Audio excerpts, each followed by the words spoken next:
VLAN Trunking Protocol, or VTP, is a Cisco proprietary Layer 2 protocol that enables VTP-configured switches to communicate VLAN information to each other over trunk links. VTP operation enables a networker to save time in VLAN configuration. Correctly implementing VTP also reduces errors in VLAN configuration across an enterprise network. VLAN configuration in small networks such as this one requires little time or effort from the network engineer.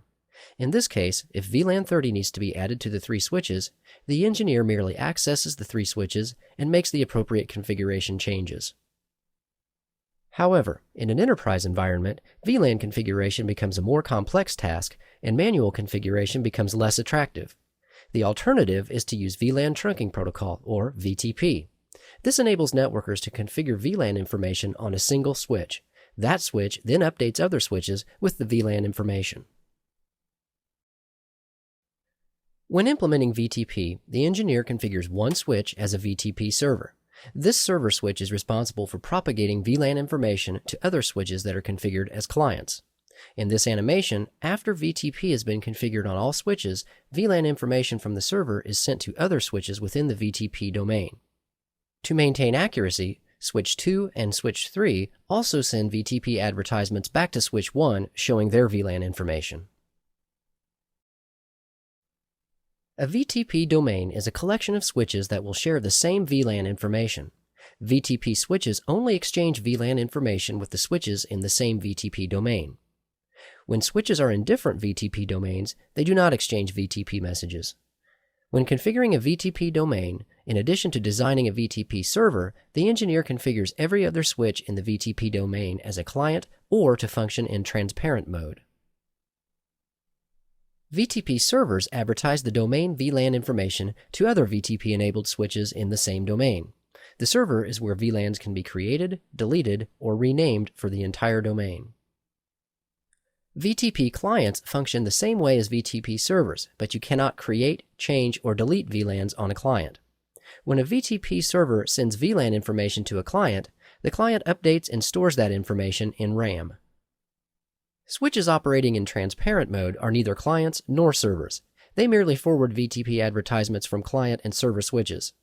Any VLANs that are created, deleted, or renamed on a transparent mode switch stay local to that switch. One extremely important characteristic to remember about VTP concerns the configuration revision number.